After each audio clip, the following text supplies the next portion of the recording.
ಲೋಕಸಭಾ ಚುನಾವಣೆಗೆ ರೆಡಿ ಆಗ್ತಾ ಇದೆ. ಕಾಂಗ್ರೆಸ್ ತನ್ನ ಪ್ರಣಾಳಿಕೆಯನ್ನು ಸಿದ್ಧಪಡಿಸ್ತಾ ಇದೆ. ಅದನ್ನು ಕಾಂಗ್ರೆಸ್ ಕಾರ್ಯಕಾರಿ ಸಮಿತಿಯು ಅಂಗೀಕರಿಸಿದ ನಂತರ ಮುಂದಿನ ದಿನಗಳಲ್ಲಿ ಬಿಡುಗಡೆ ಮಾಡಲಿದೆ. ಕಾಂಗ್ರೆಸ್ ಪ್ರಣಾಳಿಕೆಯಲ್ಲಿ ಉದ್ಯೋಗ, ಹಣದುಬ್ಬರದಿಂದ ಮುಕ್ತಿ ಮತ್ತು ಸಾಮಾಜಿಕ ನ್ಯಾಯದ ಮೇಲೆ ವಿಶೇಷ ಗಮನ ಹರಿಸಲಾಗಿದೆಯಂತೆ. ಚಿದಂಬರಂ ನೇತೃತ್ವದ ಸಮಿತಿಯು ಕರಡು ಪ್ರಣಾಳಿಕೆಯನ್ನು ಕಾಂಗ್ರೆಸ್ ಅಧ್ಯಕ್ಷ ಮಲ್ಲಿಕಾರ್ಜುನ ಖರ್ಗೆ ಅವರಿಗೆ ಸಲ್ಲಿಸಲಿದೆ. Manifesto is very important. ಪ್ರಣಾಳಿಕೆ ನಾವೇನು ಮಾಡ್ತೀವಿ ಬಂದರೆ, ಈಗ ರಾಜ್ಯ ಸರ್ಕಾರ ಹೇಳುತ್ತೋ 5 ಗ್ಯಾರಂಟಿ ಕೊಡ್ತೀವಿ ಅಂತ ರಾಜ್ಯ ಸರ್ಕಾರ ಹೇಳಿತ್ತು. ಅದೇ ಥರ ಮಾಡಿದರು. ಬಿ ಜೆ ಪಿಯವರು ಅರ್ಧ ಲೀಟ್ರ್ ಹಾಲು ಕೊಡ್ತೇವೆ ಅಂತ ಹೇಳಿದರು. ಅವರನ್ನು ಅಂದರೆ ಒಂದು ಮೇನ್ ಪಾಯಿಂಟ್ ಹೇಳಿದರು. ಈಗ ಲೋಕಸಭೆಗೆ ಬೇರೆ ಬೇರೆ ಆಗಿರುತ್ತೆ. ಬಿ ಜೆ ಪಿದು ಆಲ್ರೆಡಿ ಇದ್ದದ್ದೇ. ರಾಮ ಮಂದಿರದ್ದು ಮೊದಲಿತ್ತು, ಆನಂತರ 370 ಇದ್ದಿತ್ತು, ಇದೆಲ್ಲ ಇತ್ತು. ಆಮೇಲೆ ಏಕರೂಪ ನಾಗರಿಕ ಸಂಹಿತೆ ಎಲ್ಲ ಇತ್ತು. ಕಾಂಗ್ರೆಸ್ಸದ್ದು ಏನಿರುತ್ತೆ ಅನ್ನೋದು ಭಾಳ ಕುತೂಹಲ ಇದೆ. ಹೇಗಿರಲಿದೆ ಕಾಂಗ್ರೆಸ್ನ ಪ್ರಣಾಳಿಕೆ? ಹೇಗಿರಲಿದೆ ಬನ್ನಿ. ಕಾಂಗ್ರೆಸ್ನ ಪ್ರಣಾಳಿಕೆ ಏನಿರಲಿದೆ?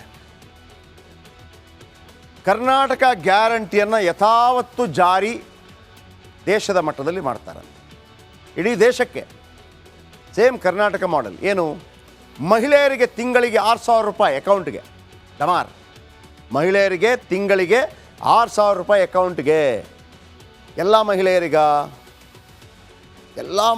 6,000 ಅಂತಂದರೆ ಎಷ್ಟಾಯಿತು? 45 ಕೋಟಿ ಮಹಿಳೆಯರಿದ್ದಾರೆ. ಓಟ್ ಹಾಕಿದವರೆ 45 ಕೋಟಿ ಇದ್ದಾರೆ. 9 ಕೋಟಿ ಇದರಲ್ಲಿ. ಕೇಂದ್ರದ ಉದ್ಯೋಗದಲ್ಲಿ ಮಹಿಳೆಯರಿಗೆ 33% ಮೀಸಲು. ನೋಡಿ, ಮಹಿಳೆಯರನ್ನೇ ಟಾರ್ಗೆಟ್ ಮಾಡ್ತಾ ಇದ್ದಾರೆ. ಕೇಂದ್ರದ ಉದ್ಯೋಗಗಳಲ್ಲಿ 33% ಮೀಸಲು. ಇಡೀ ದೇಶದಾದ್ಯಂತ ಜಾತಿವಾರು ಜನಗಣತಿ ನಡೆಸುವುದು. ಇದು ಅಹಿಂದ ಮತಗಳನ್ನು ಒಗ್ಗೂಡಿಸುವಂಥ ಒಂದು ಪ್ರಯತ್ನ.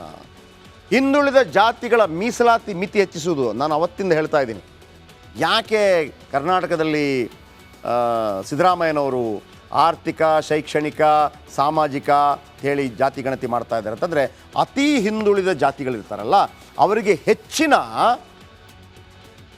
ಮೀಸಲಾತಿಯನ್ನು ಕೊಡೋದಕ್ಕೆ ಒಂದು ಸೆಕ್ಷನ್ 69 ಅಂತಿದೆ.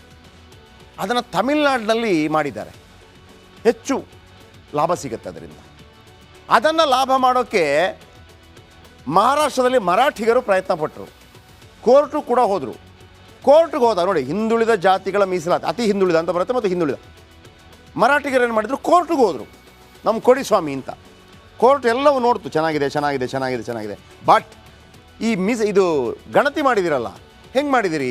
ಗಣತಿ ಹಿಂಗಾಗಿದೆ, ಗಣತಿ ಸರಿಯಾಗಿಲ್ಲ ಅಂತೇಳಿ ರಿಜೆಕ್ಟ್ ಮಾಡುತ್ತೆ ಕೋರ್ಟು. ಗಣತಿ ಸರಿಯಾಗಿಲ್ಲ ನಿಮ್ಮದು. ಗಣತಿ ನೀವು ಜಾತಿ ಗಣತಿ ಥರ ಮಾಡಿದ್ರಾಗಲ್ಲ. ಏನು ಮಾಡಬೇಕು? ಸಾಮಾಜಿಕ, ಶೈಕ್ಷಣಿಕ ಮತ್ತು ಆರ್ಥಿಕ. ಸಿದ್ದರಾಮಯ್ಯನವರು ಏನು ಮಾಡಿದ್ದಾರೆ? ಅದನ್ನು ಮಾಡಿದ್ದಾರೆ. ನಾಳೆ ನೋಡಿ, ಅದು ಇವತ್ತು ನಿಮ್ಗೆ ಗೊತ್ತಾಗ್ತಾ ಇಲ್ಲ. ಅದು ಅಹಿಂದ ವರ್ಗಕ್ಕೆ ಬಹಳ ದೊಡ್ಡ ಬಂಪರ್. ಅದಕ್ಕೆ ಹಿಂದುಳಿದ ವರ್ಗಗಳು ಕೂಡ ತೊಡೆ ತರ್ತಾ ಇರೋದು ಸ್ವಾಮಿಯವರ ವಿರುದ್ಧ. ನಮ್ದು ನೋಡೇ ಬಿಡೋಣ ಅಂತಂದ್ಬಿಟ್ಟು. ಆದರೆ ಹಿಂದಿರುವಂಥ ಆಟ ಇದೆಯಲ್ಲ, ಅದು ಸಾಮಾನ್ಯ ಆಟ ಅಲ್ಲ. ಇವತ್ತು ಅದು ತಕ್ಷಣಕ್ಕೆ ಗೊತ್ತಾಗ್ತಾ ಇಲ್ಲ. ಆಯಿತಾ? ಒಂದು ಕಡೆ ಮಹಿಳೆಯರನ್ನು ಸೆಳೆಯೋದು, ಇನ್ನೊಂದು ಕಡೆ ಜಾತಿ ಗಣತಿ ಮೂಲಕ ಅಹಿಂದ ವರ್ಗವನ್ನು ಸೆಳೆಯೋದು, ಮತ್ತೊಂದು ಕಡೆ ಮುಸ್ಲಿಮರನ್ನು, ಅಹಿಂದದಲ್ಲೂ ಮುಸ್ಲಿಮರು ಬರ್ತಾರೆ, ಮುಸ್ಲಿಮರನ್ನು ಓಲೈಸಲು ಸಾಚಾರ ಸಮಿತಿ ಶಿಫಾರಸು ಜಾರಿ ಮಾಡ್ತಾರಂತೆ. ಏನಿದು ಸಾಚಾರ ಸಮಿತಿ? ಇದು ಮನಮೋಹನ್ ಸಿಂಗ್ ಅವರ ಕಾಲದಲ್ಲಿ 2005ರಲ್ಲಿ ಸಾಚಾರ್ ಅವರಿಂದ ಜಸ್ಟಿಸ್ ರಾಜೇಂದ್ರ ಸಾಚಾರ್ ಅವರು ಮಾಡ್ತಾರೆ. 2006ರಲ್ಲಿ ಹೇಗೆ ಇವತ್ತು ಜಯಪ್ರಕಾಶ್ ಹೆಗಡೆ ಕೊಟ್ಟರಲ್ವಾ, ಅದೇ ಥರ ತಗೊಂಡಿದ್ದಾರೆ. ಅದನ್ನು ಟೇಬಲ್ ಮಾಡಿಲ್ಲ ಇನ್ನೂ ಕೂಡ. ಅದರಲ್ಲಿ ಮುಸ್ಲಿಮರಿಗೆ ತುಂಬ ಸಾಕಷ್ಟು ಪ್ರಯೋಜನಗಳಿದೆ. ಅದರಲ್ಲಿ ವಾದ ವಿವಾದಗಳು ಆಗುವಂಥದ್ದು ಕೂಡ ಇದೆ. ಏನು ಅಂತಂದರೆ, ಮದ್ರಸಾದಲ್ಲಿ ನೀವು ಡಿಗ್ರಿ ಮಾಡಿದರೆ ಅದು ಡಿಗ್ರಿಗೆ ಸಮಾನ ಅನ್ನುವಂಥದ್ದು, ಅದು ದೊಡ್ಡ ಹೋರಾಟಗಳಾಗ್ಬೋದು, ಗೊತ್ತಿಲ್ಲ. ಆದರೆ ಒಂದು ಓಲೈಕೆ ತಂತ್ರವನ್ನು ಮಾಡಿದ್ದಾರೆ.